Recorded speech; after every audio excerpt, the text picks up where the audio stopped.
On my way home from work, my cell phone rang. When I answered the call, it was the police, telling me that my husband had been injured in a fire. My husband said he had a meeting with someone from work today.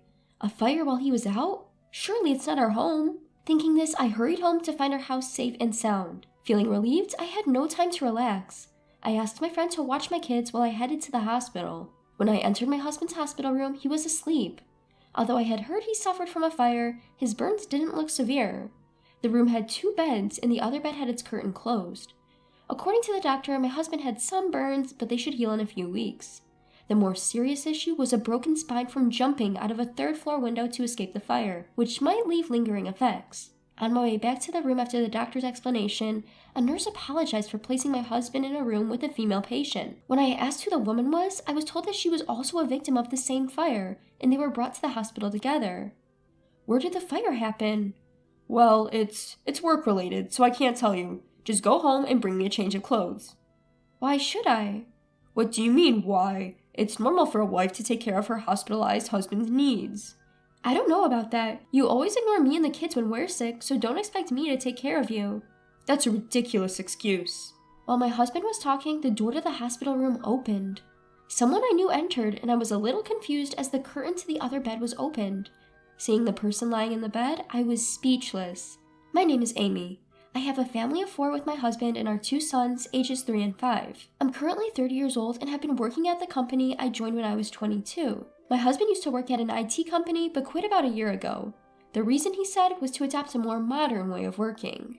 My husband quit his job without consulting me, which led to an argument, but he wouldn't listen, insisting that freelancing will bring in more money. When I criticized him for not discussing it with the family, rather than worrying about the income, all he would say was, "Don't worry, our income will increase." After quitting, my husband started freelancing from home. At first, things seemed to go well, but he gradually began to slack off.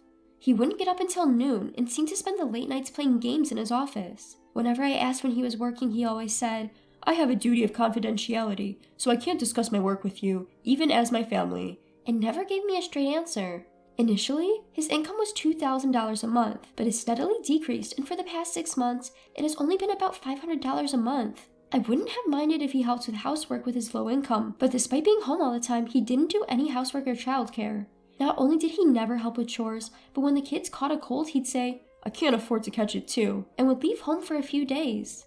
When I got sick, I asked my husband to take care of our son because I was going to the hospital, but he would say, "Why don't you just take the kids and go to the hospital?" And he locked himself in his workroom. With no income, no help with housework or childcare, and not even showing concern for his family, my husband was becoming unbearable. I thought about getting a divorce since it seemed the burden was only on me, and he didn't appear to be a good father to our sons. However, I was so busy every day that I could only make slow progress on preparing for the divorce, and I spent my days feeling frustrated. During that time, my husband, who rarely left home, began to go out more often, claiming he had errands to run and started keeping his cell phone with him at all times. I quickly noticed the changes in my husband and suspected him of having an affair. In the past, I might have been shocked by my husband's infidelity, but this time I secretly celebrated in my heart that I could use this to my advantage in getting a divorce. I tried to gather evidence of the affair to get a divorce on the grounds of my husband's fault, but it was difficult to obtain evidence from his cell phone since he never let it out of sight, so I gave up. I considered hiring a private investigator to take photographic evidence, but we were living on almost solely my income, so I had hardly any savings. Every day I worried about how to catch my husband in his infidelity, and I could feel the stress building up.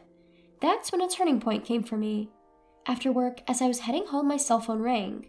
When I answered the call, it was the police, telling me that my husband had been injured in a fire. My husband said he had a meeting with someone from work today. A fire away from home? It couldn't be our house, right? I rushed home with these thoughts in mind and found that the house was safe. Although I was relieved, there was no time to relax. I hurriedly went to pick up my sons and called my friend. I asked my friend if she could watch the kids because my husband had been taken to the hospital in an ambulance, and after dropping my sons off at her house, I headed to the hospital. When I entered my husband's hospital room, he was asleep. I had heard about the fire, but his burns didn't seem too severe. The room had 2 beds, and the curtain was drawn around the other bed.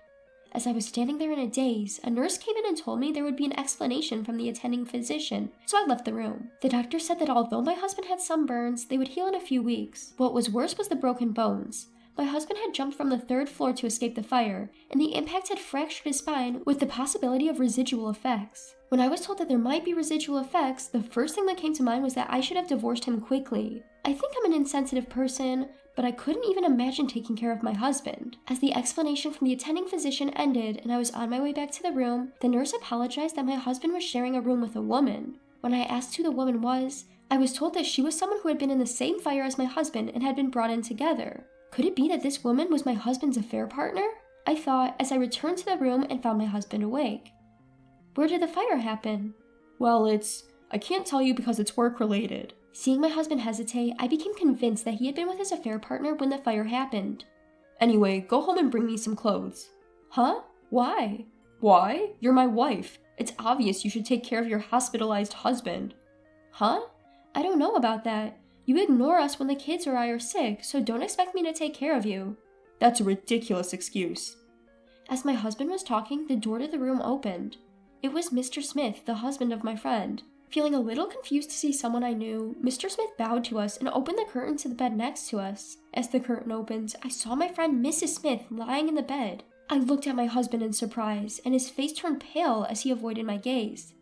Ah, I see. It became clear that my husband's affair partner was Mrs. Smith, and I was too dumbfounded to speak. Mrs. Smith was a close friend among my friends, and she had even brought her child to our house to play. I had introduced Mrs. Smith to my husband at the time, so he should have known that she was my friend. I had told Mrs. Smith about my husband's recent coldness and my suspicion of his affair. I wondered what Mrs. Smith's intentions were when she listened to my story with a serious face, agreeing with me by saying, "I see." Was she trying to find out how much I knew about the affair? Suppressing my urge to confront my husband and Mrs. Smith immediately, I greeted Mr. Smith. "You're Mr. Smith, right? Your wife has always been a great help to me." "Oh, I'm sorry, I'm just a bit flustered." "I heard your wife and my husband were in the same fire. He won't tell me where it happened. Do you know anything about it?"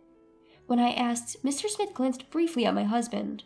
"I'm sorry that your husband was also caught in the fire. The fire occurred at my house." "It happened at your house? I didn't know my husband was visiting you." When I looked back at my husband, he was hiding under the covers. Excuse me, I have something I'd like to talk about. Do you have time?" "Yes, I have time." I had a pretty good idea of what Smith was going to talk about. We moved to a nearby diner where Smith told me that he had suspected his wife of cheating for several months and was gathering evidence. He had once looked at his wife's phone and found a photo of her looking cozy with another man in her photo album. So now he had hired a private investigator to take indisputable photos of the affair. I told him that I had also suspected my husband of cheating for a while, but didn't know who the other person was. When I said I intended to divorce my husband, Smith agreed to help me, and we discussed our plans for the future. 2 days later, Mr. Smith and I went to the hospital together, and my husband and Mrs. Smith were still sharing a room. When my husband and Mrs. Smith saw us enter, their faces tightened. "I'm glad you both seem well. I came to your room the day before yesterday, but you were resting, so I couldn't talk to you. Are your injuries okay?" Yeah. I fractured my shoulder, so I need to rest for a while." "That's tough. You'll need money now, so I hope you recover quickly." "Well, our child is still young, too." "That's right. You'll have to pay child support, so you'd better heal up and start looking for a job." Mrs. Smith seemed confused and didn't understand what I was talking about. "Hey, stop rambling. You brought my clothes, right?" "I didn't bring them." "You're useless." "I told you before that I wouldn't take care of you anymore. What I brought you today isn't a change of clothes, it's this." As I said this, I took the divorce papers out of my bag and shoved them in front of my husband. "Huh? Divorce papers? Are you planning to dump me because I might have lingering injuries?" "It's not because of your injuries. You said you had a business meeting the day you were taken to the hospital, right? So why were you at Mrs. Smith's house?" Well, I didn't tell you, but Mrs. Smith is a business associate. We were discussing work at her house when the fire happened." "Did you think that excuse would work? It's obvious that I know about your affair with Mrs. Smith. No matter how much you try to deceive and make excuses, it just looks ridiculous." As I said that, my husband's face turned sour and he defiantly retorted, "Stop nagging about a little affair. Don't make such a fuss over a single affair. What will you do after the divorce? Can you raise our 2 kids on your own?" "Of course I can. I've been raising them on my own all this time. You've never taken care of the kids, have you?" "I've played with them." "It's only about an hour once every few months. The neighborhood fathers play with their kids' fathers more than you do." "Well, then it'll be tough with just one income. We've been living on 2 incomes up until now. Do you want our child to live in the hardship?" "It'll be fine. In fact, without your expenses, our lives might even be easier." "But I'm injured." "So?" "If people find out you left a husband who needs rehab, your reputation will suffer. It'd be better to divorce me after I'm fully recovered."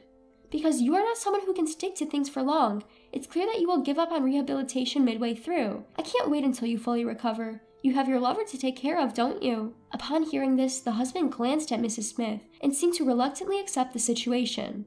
"If you insist, I understand. I don't need you anymore. A bastard who serves divorce papers to an injured person. I'll divorce you. Now hand over the divorce papers." As he reached out to grab the divorce papers, I kept them out of reach. "No way." "What are you talking about? You want a divorce, right?" "We haven't discussed alimony or child support yet." "You're trying to take money from an injured person? I need money for hospital bills and rehab." "Oh, right. You better hurry up with rehab and start earning money to pay alimony. You don't have any savings, do you?" "Huh? No savings?" Mrs. Smith reacted with surprise to my words. My husband gave me a serious look and glared at me. "You said you had 4 digits in savings. You said freelancing was profitable." "I meant I have enough income to easily save 4 digits. I'm just spending it as soon as it comes in now, but I can save up money quickly." My husband desperately tried to make excuses. Although his current income was hardly $500 a month, I kept quiet because I didn't want to start a fight over it. Since they agreed to the divorce, I explained the future plans to my husband and Mrs. Smith. I told them that we had chosen a lawyer to consult about the compensation for the affair and that we would receive a certified mail from the lawyer later. Then we left the hospital room. As I returned home, I started preparing to move.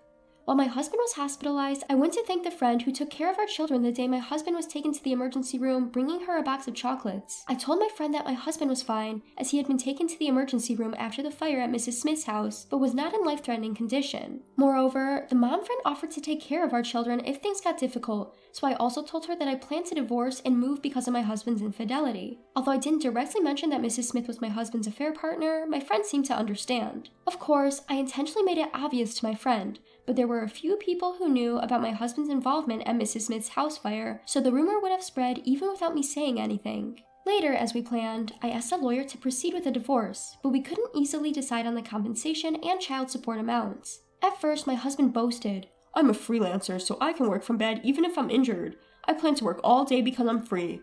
I might even make over $100,000 a year. I won't take you back even if I become rich." I had hoped that my husband's arrogance would make him pay the compensation and child support, but his hope of making $100,000 a year was shattered sooner than expected, and he started being reluctant to pay. He went from asking for an extension on the payment deadline to requesting a reduction in the amount, and eventually called me directly to plead. "Come on, $20,000 in compensation is too much. My infidelity is partly because you ignored me saying you were busy. Isn't $5,000 more reasonable? It's not that I can't make money. The clients who used to hire me stopped because I didn't meet the deadline once. It was just a few days late, so it's not my fault. I can't pay the compensation. If you really want the money, talk to those clients who stopped hiring me." "I've told you many times, talk to the lawyer about the compensation."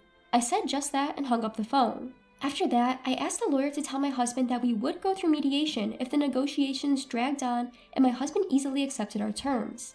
From there, everything went smoothly, and we received a lump sum payment for compensation and child support, finalizing the divorce. The Smith couple also divorced, and the husband gained custody of the children. The Smith family has 3 children, but it was revealed that during the affair, the wife left the 10-year-old eldest son to take care of the 2 younger siblings while she went out. After my son and I moved close to my parents' home, I heard from a friend that my husband and Mrs. Smith got remarried. The 2 of them are still living in the house where the fire occurred. My husband walks with a cane, and Mrs. Smith always has messy hair and a gloomy expression, making them look like an elderly couple even though they're still in their 30s. My husband has accumulated over $100,000 in debt due to alimony and child support payments, and Mrs. Smith, who is a stay-at-home mom, is being asked to pay child support for all 3 children, so together they must have quite a lot of debt. But I don't feel sorry for them since I significantly reduced the amount I claimed for my husband on the condition of a lump sum payment.